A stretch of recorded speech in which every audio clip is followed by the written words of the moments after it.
If you saw our last video, we were in Grand Teton National Park. Well, we just made our way up to Yellowstone National Park, where we're going to spend about 3.5 days exploring the park. Hopefully we get to see some wildlife and check out all the geothermal features of the park.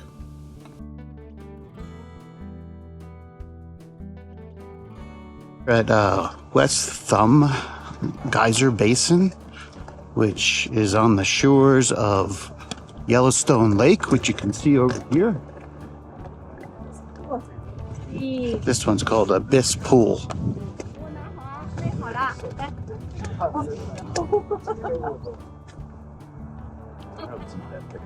We're standing in the steam of Abyss Pool, and you can feel the heat coming off of it. It's just pure water. Oh, that's really cool. Yeah. This one is Black Pool.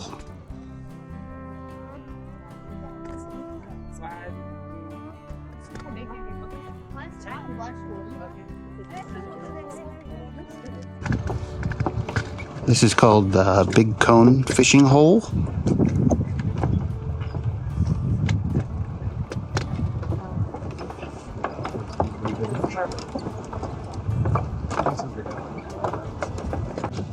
This one is another fishing cone. Alright, less bugs here. So back when you used to be able to fish here, after they caught a fish, they would, while it's still on the hook, dip it right into the cone there and cook it right immediately.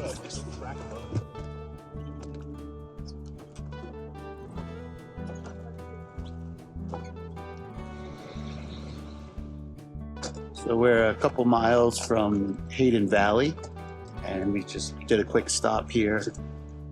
We saw a couple of bison. You'll see one way up there. Then we have this bubbling mud pot. Does not smell great. A very sulfur smell. Oh, that stinks. There's our first bison up close.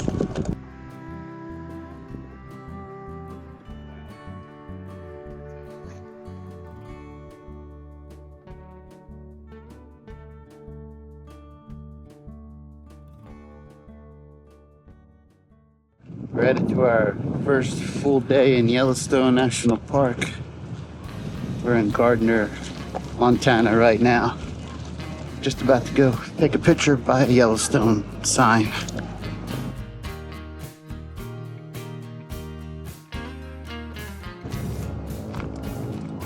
This is a Roosevelt Arch, which is put here in 1903, and it's dedicated to Teddy Roosevelt, who named this the first national park of the United States.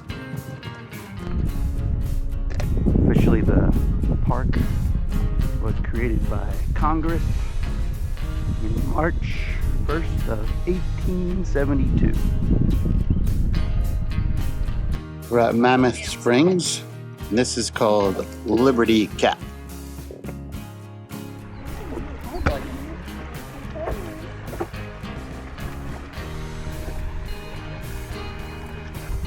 A short distance from Mammoth Hot Springs is Sheep Eater Cliff with basalt columns, and while we were there, a golden mantled ground squirrel really took an interest in my camera.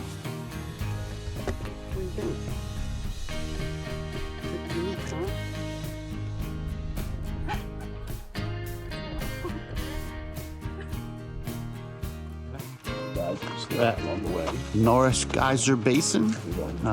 We are specifically going to Back Basin right now. Norris Geyser Basin. Okay, let's go this way.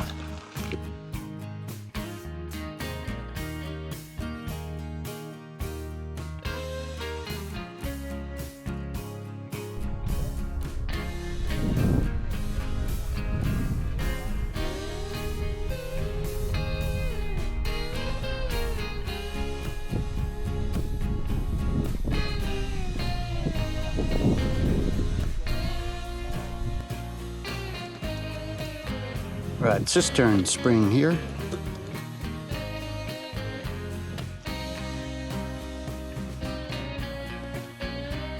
Let's go down bottom, get a better look.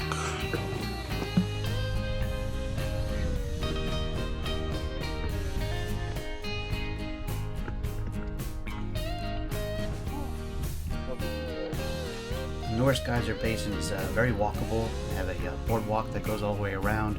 There's quite a few geothermal features, a lot of geysers, and a bunch of mud pools as well.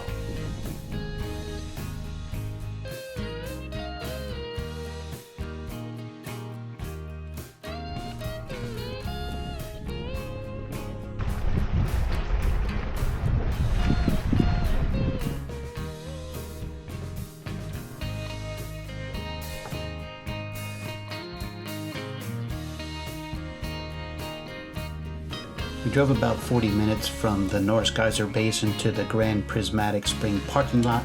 We got lucky, we got a spot that was pretty close, and when we got there we were pretty unprepared for the unbelievable colors that we were about to see.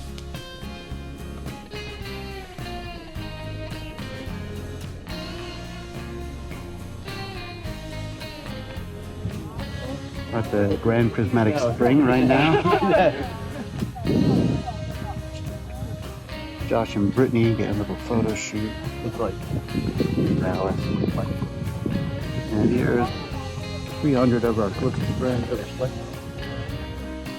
After taking in this jaw-dropping sight, we took the hike to the overlook, which is about a mile round trip, but we had to park pretty far away, so a little longer for us to get a look from above, and it was definitely worth the journey.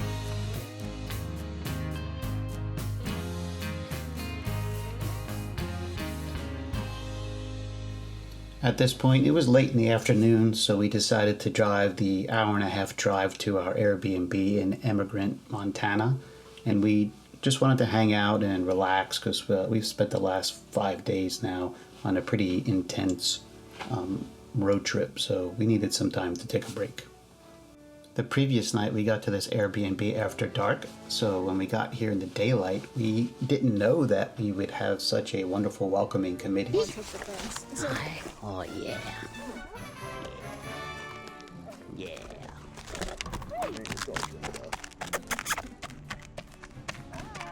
Come on back.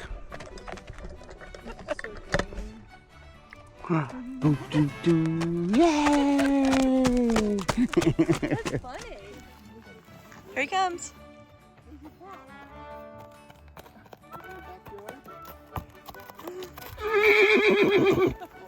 Oh my god.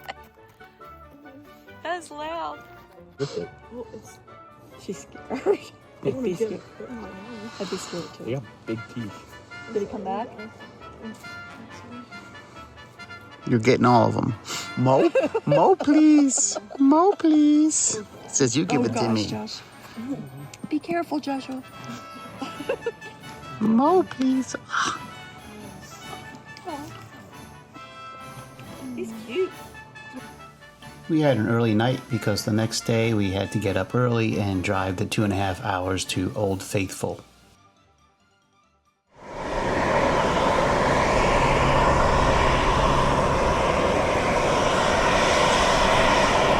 We are making our way to Old Faithful right now.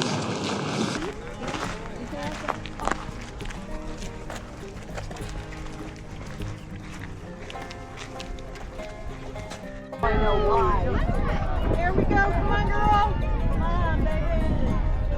Go, go, go. Yeah!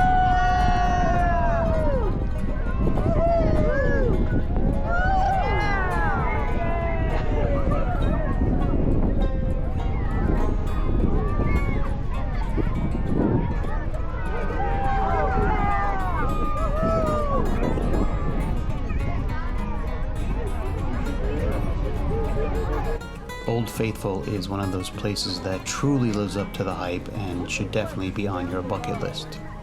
In the water.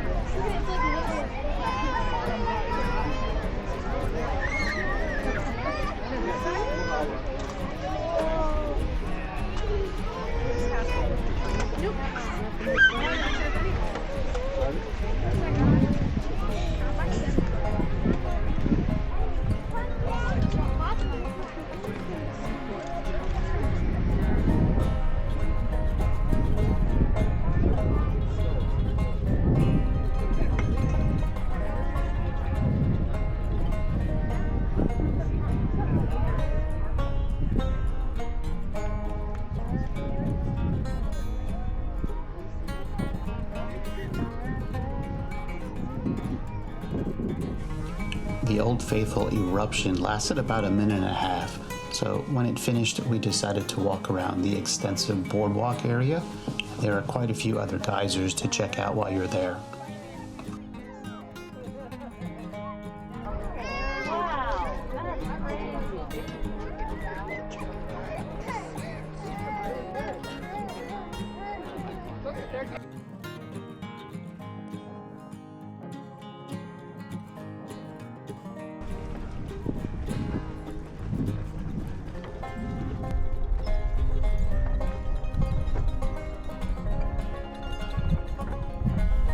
This is Solitary Geyser. It's about 3/4 of a mile hike from Old Faithful area. It was pretty cool because you're able to get so close, and it erupts about every 5 to 10 minutes.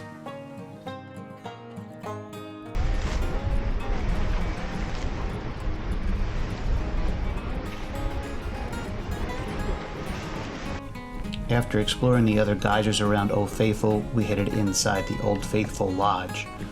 It's a completely wooden structure. It was completed in 1904.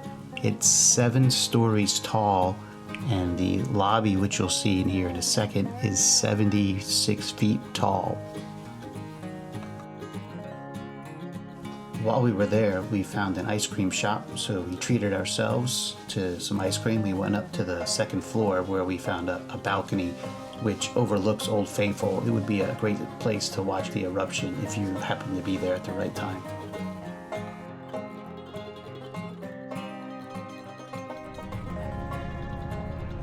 After leaving the Old Faithful area, we went to Lower Geyser Basin, where we came across these 3 geysers that were very active, and it was one of our favorite places of our trip. Like it looks like a mini volcano here.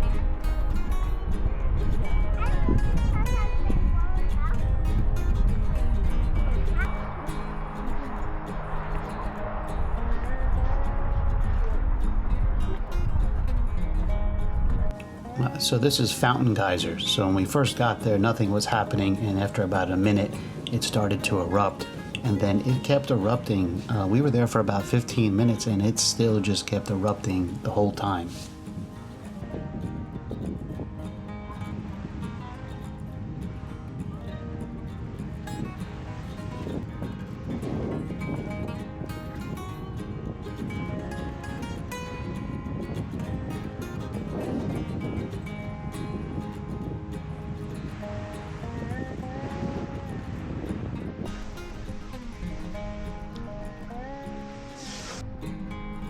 After posing for a couple of photos with Fountain Geyser in the background, you can look a little bit to the left and see Spasm Geyser, which is also very active. And then just beyond Spasm Geyser, there was Clepsydia Geyser, which was equally as active. On our way leaving the park, we stopped by Gibbon Falls. Oh my god.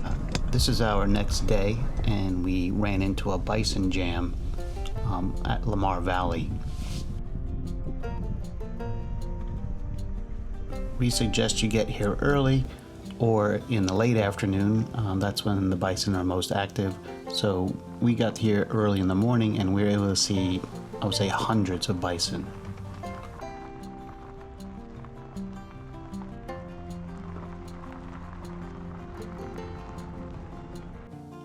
We got lucky and stumbled upon a black bear walking around not too far from us. It was a good time to have the binoculars.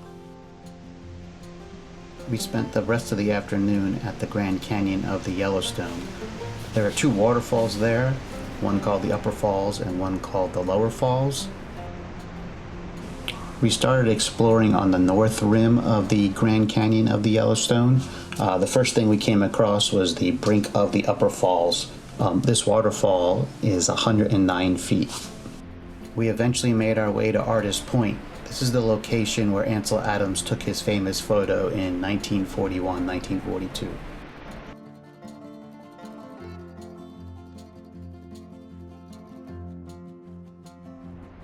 Here's a closer look at the Lower Falls. It is the largest waterfall in Yellowstone, and it is 308 feet tall.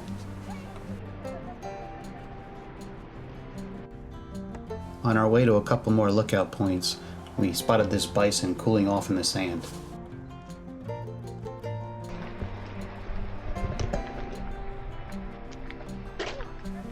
We stopped by a couple more beautiful viewpoints. The first one was called Grand View, and the second one's called Inspiration Point. You get a really good look of the Yellowstone River traveling through the canyon walls.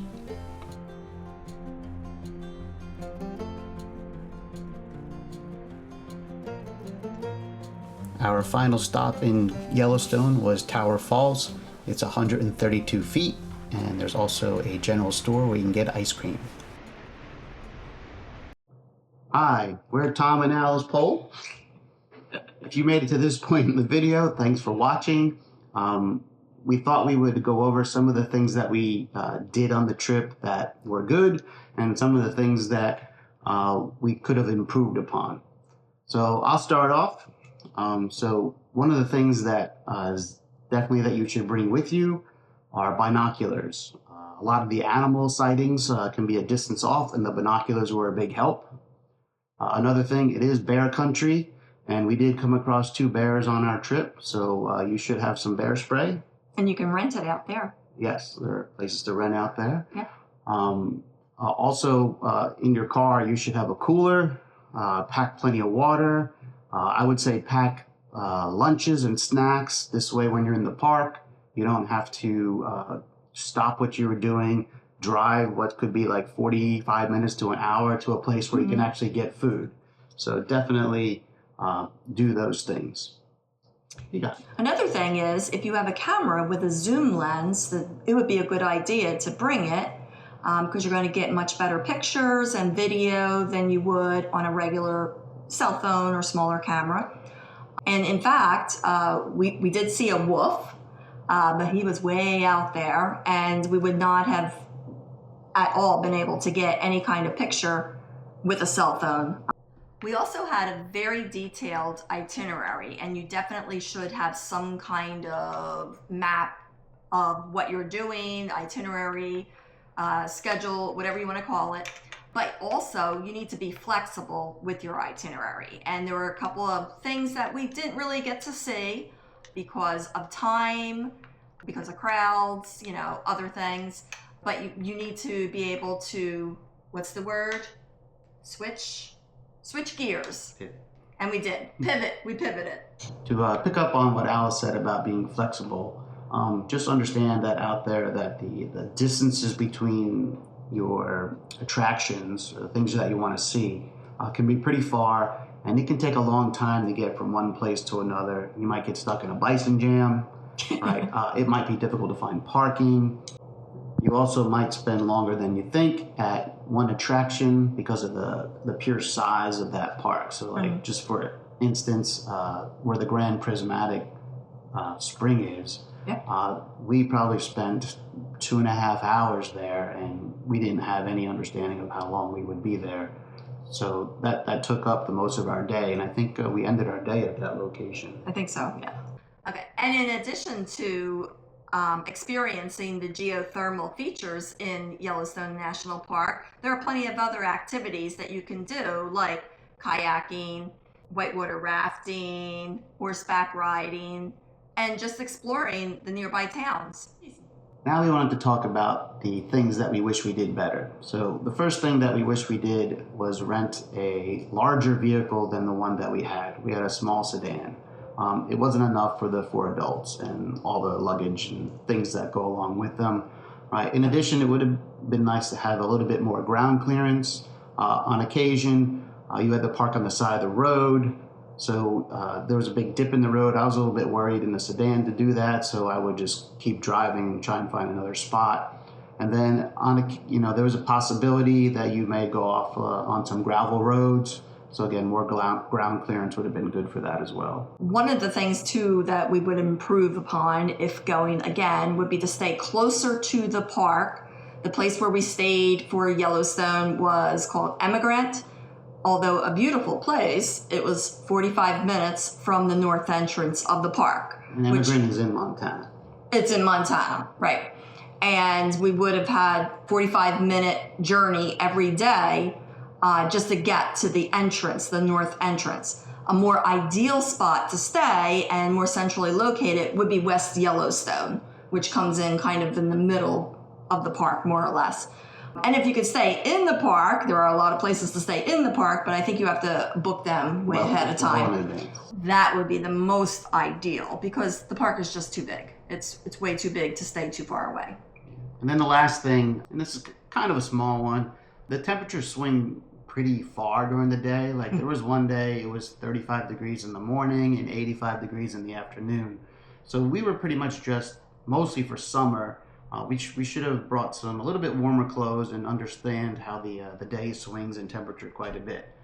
Thanks for watching our video and keep an eye out for our next one.